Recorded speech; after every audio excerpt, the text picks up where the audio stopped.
تو معصورہ دعائیں افضل ہیں. حضرت عثمان غنی رضی اللہ عنہ نے ایک خوبصورت تندرست بچہ دیکھا تو فرمایا اس کی ٹھوڑی میں سیاہی لگا دو. سیاہی میننگ انک, تاکہ نظر نہ لگے. اب بتائیے کہ یہ جو کالا ٹکا یہاں ہمارے بچوں کو یہ کوئی گال پہ لگاتا ہے, کوئی یہاں لگاتا ہے. عثمان غنی رضی اللہ عنہ کی ادا ہم کو ادا کرنی چاہیے کہ لگا نہیں نا کالا ٹکا تو یہاں ٹھوڑی میں لگایا کریں کالا ٹکا. تو یہ نظر سے بچنے کے لیے یہ خوبصورت تندرست بچہ دیکھا تو بولا, عثمان غنی نے فرمایا کہ اس کو ٹکا لگا دو, تو یہ ٹوٹکا ہے. اسی طرح حضرت ہشام ابن عروہ جب کوئی پسندیدہ چیز دیکھتے تو فرماتے ماشاء اللہ لا قوت الا باللہ. تو اب یہ بھی دعا ہے کہ پسندیدہ چیز اپنی یا دوسرے کی دیکھ کر یہ دعا پڑھیں گے تو انشاءاللہ اپنی نظر اس کو نہیں لگے گی.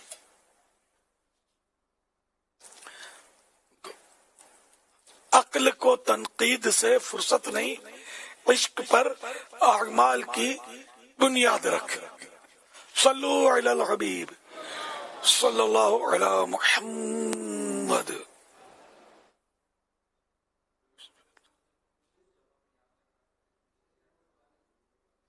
جی میرا سوال یہ ہے کہ جس طرح شراب اسلام میں حرام قرار پائی گئی ہے, کیا اسی طرح ہی سگریٹ اسلام میں حرام قرار ہے؟ جس طرح شراب حرام اس طرح سگریٹ کا پوچھا ہے. جی شراب تو حرام ہے کہ شراب اس لیے حرام ہے کہ یہ ناپاک ہے, اور دوسرا حرام ہونے کی وجہ یہ کہ اس میں نشہ آتا ہے. نشہ نہ بھی آئے تب بھی شراب حرام ہے کیونکہ یہ ناپاک ہے.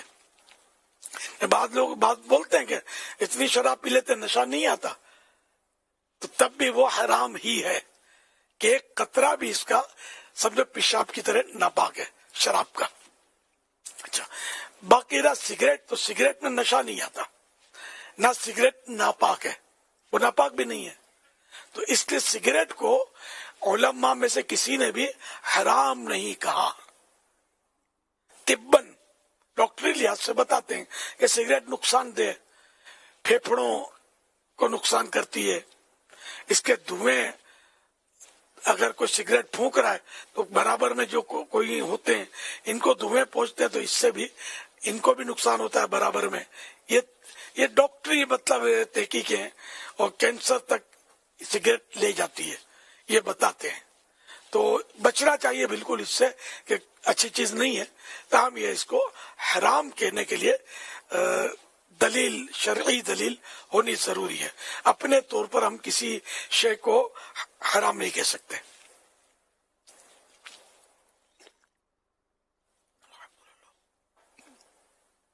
پچھلے دنوں امیر اہل سنت کی جانب سے, امیر اہل سنت کی طرف سے فیضان قرآن مساجد بنانے کے حوالے سے اعلان ہوا تھا. آئیے اس کے حوالے سے ہمارے پاس ایک ویڈیو ہے, وہ دیکھتے ہیں. دعوت اسلامی کی مجلس خدام المساجد دنیا بھر میں بنام فیضان قرآن 540 مسجدیں بنائے گی. فیضان قرآن. مسجدیں بناؤ, مسجدیں بناؤ, جو مسجدیں بنائیں رحمت سے حصہ پائیں, جو مسجدیں بنائیں رحمت سے حصہ پائیں. تم مسجدیں بناؤ جنت میں گھر پاؤ, تم مسجدیں بناؤ مسلسل اجر پاؤ. مسجدیں بناؤ, مسجدیں بناؤ. نہ صرف اعلان کیا بلکہ اعلان کے ایک ماہ کے اندر اندر کراچی کے 37, صوبہ سندھ کے 56, بلوچستان کے 50, پنجاب کے 222, اسلام آباد کے 5, کشمیر کے 8, خیبر پختونخوا کے 50 اور گلگت بلتستان کے 2 مقامات پر فیضان قرآن مسجد کے لیے جگہیں فائنل کی جا چکی ہیں, اور ان 430 مقامات میں سے 144 مقامات پر